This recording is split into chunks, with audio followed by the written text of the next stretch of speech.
ये शब्द आचार्य रजनीश ओशो के हैं। ये वीडियो आपको मेरी ही आवाज़ में सुनने के लिए मिलेगी, इसके लिए मैं आपसे क्षमा प्रार्थी हूँ, मुझे माफ़ कर दें। आचार्य रजनीश के विचार, ये शब्द मुझे अत्यधिक प्रिय लगे, इसलिए मैंने सोचा कि एक वीडियो बना करके ये शब्द, ये विचार मैं आपके साथ शेयर करूँ। मैं चीज़ें आपको पढ़ करके सुना रहा हूँ। गौतम बुद्ध किस तरीके से नर्क चले जाते हैं और यूरोप के एक पादरी को क्या सपना आता है और नर्क और स्वर्ग क्या सच में होते हैं, इस बारे में आचार्य रजनीश क्या बताते हैं। जिसे हंसना आ गया, जिसे नाचना आ गया, जिसने जीवन की धुन को पकड़ लिया और जो जीवन के गीत में तालबद्ध होना सीख गया, जो जीवन के साथ छंद का अनुभव करने लगा, जिसके पैर जीवन के नाच के साथ पड़ने लगे, जीवन की बांसुरी ने जिसके हृदय को छू लिया, वो सभी जगह प्रमुदित होता है। तुम उसे नरक में ना डाल सकोगे। शास्त्र कहते हैं पुण्य आत्मा स्वर्ग जाता है और पापी नरक जाता है। बात बिल्कुल भिन्न है। पापी कहीं और जा नहीं सकता। ऐसा नहीं है कि नरक भेजा जाता है, कहीं भी भेजो पापी नरक पाता है। ऐसा नहीं है कि पुण्य आत्मा को स्वर्ग भेजा जाता है। कौन बैठा है हिसाब करने को? कोई परमात्मा नहीं है। कौन इस सब व्यवस्था को बिठाता रहेगा? किसको पड़ी है? कौन हिसाब किताब करे? कोई नहीं है। पुण्य आत्मा को कहीं भी भेजो वो स्वर्ग पहुंच जाता है।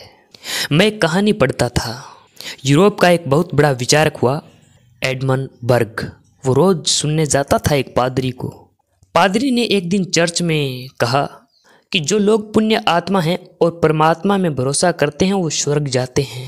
एडमंड बर्ग खड़ा हो गया। उसने कहा मुझे एक बात पूछनी है। आपने दो बातें कही, जो लोग पुण्य आत्मा हैं और परमात्मा में भरोसा करते हैं वो स्वर्ग जाते हैं। मैं पूछता हूँ कि जो लोग पुण्य आत्मा हैं और परमात्मा में भरोसा नहीं करते वो कहाँ जाते हैं? और मैं ये भी पूछना चाहता हूँ कि जो परमात्मा में भरोसा करते हैं और पुण्य आत्मा नहीं है वह कहाँ जाते हैं? एडमंड बर्ग की जिज्ञासा एकदम प्रमाणिक थी। पादरी भी ठगा सा रह गया। क्या कहें? उसे बड़ी उलझन हो गई। अगर वो कहे कि जो लोग पुण्य आत्मा है और परमात्मा में भरोसा नहीं करते वो भी स्वर्ग जाते हैं, तो स्वभावतः बर्ग कहेगा फिर परमात्मा में भरोसे की क्या ज़रूरत है? पुण्य ही काफ़ी है, पुण्य ही कर लें। और अगर मैं कहूँ कि जो लोग पुण्य आत्मा हैं और परमात्मा में भरोसा नहीं करते वे स्वर्ग नहीं जाते, तो बर्ग कहेगा तो फिर पुण्य की झंझट में पड़ने की क्या ज़रूरत है? परमात्मा में भरोसा काफ़ी है, परमात्मा को मानना काफ़ी है। पादरी ने कहा तुमने मुझे उलझन में डाल दिया, थोड़ा मुझे सोचने का समय दो। मैं कल रात भर पादरी सो ना सका। आदमी निष्ठावान रहा होगा, चालाक नहीं, बुद्धिमान रहा होगा। बहुत सोचा लेकिन उलझन हल न हुई। सुबह सुबह भोर होते होते रात भर का जागा सोचता सोचता नींद लग गई। पादरी ने नींद में एक सपना देखा कि वो ट्रेन में बैठा है। उसने लोगों से पूछा ये ट्रेन कहाँ जा रही है? उन्होंने कहा ये स्वर्ग जा रही है। उसने कहा चलो अच्छा, यही तो मुझे पूछना था। ये अच्छा, आँख से ही देख लूँगा उस स्वर्ग को। तो उसने सोचा, कई नाम उसने मन में सोच रखे थे। सुकरात परमात्मा को मानता नहीं था लेकिन आदमी पुण्य आत्मा था, जैसे गौतम बुद्ध। इससे और पुण्य साकार प्रतिमा कहाँ पाओगे? लेकिन आदमी परमात्मा में भरोसा नहीं करता था। गौतम बुद्ध परमात्मा में भरोसा नहीं करते थे। उसने कहा कि ये ठीक है, अगर ये बुद्ध और सुकरात अगर स्वर्ग में मिल गए तो उत्तर साफ हो जाता है कि परमात्मा में भरोसे की ज़रूरत नहीं। अगर ये स्वर्ग में ना मिले तो भी उत्तर साफ हो जाता है कि पुण्य से कुछ नहीं होता, असली चीज़ परमात्मा में भरोसा है। स्वर्ग के स्टेशन पर उतरा, बड़ी हैरानी हुई। स्टेशन बड़ा उदास था, जिससे कई जमानों की धूल जमी हो, किसी ने साफ ना की हो। थोड़ा हैरान हुआ, जाके गौर से देखा, तख्ती पर तो स्वर्ग ही लिखा है, स्टेशन पर तो स्वर्ग ही लिखा है। गांव में प्रविष्ट हुआ। बड़ी बेरौनक थी बस्ती में। कहीं फूल खिलते ना मालूम पड़ते थे और किसी घर से वीणा के स्वर न उठते थे। कहीं कोई नाचना ना मिला। मिले भी ऐसे धर्मगुरु, पादरी, मुनि, मगर कोई रौनक ना मिली, ऐसे जैसे मुर्दा चल रहे हों। कहीं कोई महोत्सव न मिला। जिंदगी ऐसी लगी जैसे बोझ हो। उसने पूछा कहीं से कि सुकरात, गौतम बुद्ध। लोगों ने कहा नाम सुने नहीं। यहाँ नहीं है, दूसरी जगह है, नरक में खोजो, वहाँ मिलेंगे। भागा स्टेशन आया, पूछा कि नरक की गाड़ी भाग्य से खड़ी थी, जा ही रही थी। वो बैठ गया नरक की गाड़ी में। नरक पहुंचा तो बड़ा हैरान होने लगा, जिससे कभी किसी महोत्सव में प्रवेश हो रहा हो उसका। बड़ा स्वच्छ था स्टेशन, सुंदर, जीवन मालूम पड़ता था। फूल खिले थे, गीत बजते थे, लोग चलते थे तो उनके पैरों में गति थी, रौनक थी, रंग बिरंगापन था, जीवन का इंद्रधनुष जैसे खिला था। वो बड़ा हैरान हुआ कि यह तो कुछ गड़बड़ है, नाम में, तख्ती में कुछ भूल चूक हो गई, इसको स्वर्ग होना चाहिए। उसने पूछा कि सुकरात, बुद्ध। उन्होंने कहा हाँ, यहीं पर हैं वो, और नाम में कोई गलती नहीं हुई। उनके आने से ही यह नरक स्वर्ग हो गया। नींद खुल गई उसकी, घबराहट में नींद खुल गई उसकी कि यह क्या मामला है, सपना तो खो गया। जब वो सुबह चर्च गया, उसने कहा कि भाई मैं कुछ और न कह सकूँगा वर्ग, लेकिन मैं इतना कह सकता हूँ, जो सपना मुझे सुबह आया था वो मैं दोहरा देता हूँ उत्तर में। सपने में मुझे ऐसा दिखाई पड़ा, कहाँ तक सही है कहाँ तक झूठ है मैं कुछ कह नहीं सकता, मेरी कोई सामर्थ्य भी नहीं है इसका निर्णय लेने की।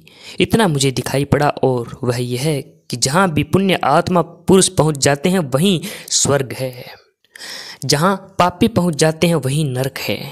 पापी नरक जाता है ऐसा नहीं है, पापी अपना नरक अपने साथ लेकर चलते हैं, और पुण्य आत्मा स्वर्ग जाते हैं ऐसा नहीं है, पुण्य आत्मा अपना स्वर्ग अपने साथ लेकर चलते हैं। तुम उन्हें कहीं भी फेंक दो, नरक चाहे स्वर्ग। मुझे भी बात जचती है, सपना नहीं सच मालूम पड़ती है। बुद्ध तो तुम, अगर बुद्ध को तुम नरक में भी डाल दो तो नरक में ना डाल सकोगे, ये असंभव है, असंभावना है ये एक तरीके की। बुद्ध वहाँ स्वर्ग खड़ा कर लेंगे। बुद्ध अपना स्वर्ग अपने साथ लेकर चलते हैं, वह बुद्ध के जीवन की हवा है, वो अपने आसपास चलता हुआ मौसम है, उसको तुम उनसे छीन ना सकोगे। नरक बदल जाएगा, बुद्ध ना बदलेंगे। तुम बुद्ध को दुखी नहीं कर सकते, तो तुम नरक में कैसे डाल सकते हो? तुम तुम्हारे तथाकथित धर्म गुरुओं को सुखी नहीं कर सकते, तुम स्वर्ग कैसे भेज सकते हो? बस इसी धुन में रहा, मर के मिलेगी जन्नत, तुमको ऐसे ना जीने का करीना आया। हे धर्मगुरु, तुझे जीने का करीना ना आया, तू इसी आशा में रहा कि मर के मिलेगा स्वर्ग। जिसने जीते जी स्वर्ग ना पाया वो मर के कैसे पालेगा? जब जीते जी चूक गए तो मुर्दा होकर कैसे पालोगे? स्वर्ग तो होता है तो जीवन से जुड़ता है, मौत से नहीं। स्वर्ग होता है तो जीवन से निकलता है, मौत से नहीं। मौत से कैसे निकलेगा? स्वर्ग मरघटों में नहीं, स्वर्ग वहाँ है जहाँ जीवन नाचता है हजार हजार रंगों में। स्वर्ग वहाँ है जहाँ जीवन की धुन बज रही है हजार हजार स्वरों में।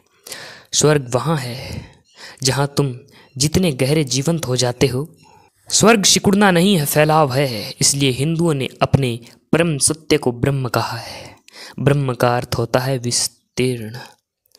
ब्रह्म का अर्थ है जो फैलता ही गया, जिसकी कोई सीमा नहीं आती। तुमने कभी ख्याल किया, दुख सिकुड़ता है, आनंद फैलता है। दुख का स्वभाव है सिकुड़ना। जब तुम दुखी होते हो तब तुम चाहते हो कि द्वार दरवाजे मैं बंद कर लूँ और अकेला बैठ जाऊँ, कोई मिलने ना आए मुझसे, किसी से बात न करनी पड़े, बाजार ना जाना पड़े। तब तुम अपने को बंद कर लेना चाहते हो, सिकुड़ के पड़ जाना चाहते हो बिस्तर में। अगर बहुत ही दुखी हो जाते हो तो आदमी मरने की चेष्टा करने लगता है, कब्र में समा जाता चाहता है ताकि कभी दोबारा ना मिले, अकेला हो जाऊं। इसलिए दुखी आदमी आत्मघात कर लेता है। लेकिन जब सुख भरता है, जब महासुख उतरता है, जब तुम नाचते हो, तब तुमसे कोई कहेगा घर में बैठो, तुम कहोगे नहीं, अभी तो जाना है, अभी तो बांटना है, अभी तो फैलना है। तुमने देखा, महावीर और बुद्ध जब दुखी थे जंगल भाग गए, लेकिन जब आनंदित हुए तब उतरा अमृत उनके जीवन में तब लौट आए वापस बस्ती में। इस पर किसी ने कोई बात सोची नहीं कि जब बुद्ध दुखी थे तब जंगल भाग गए अकेले में।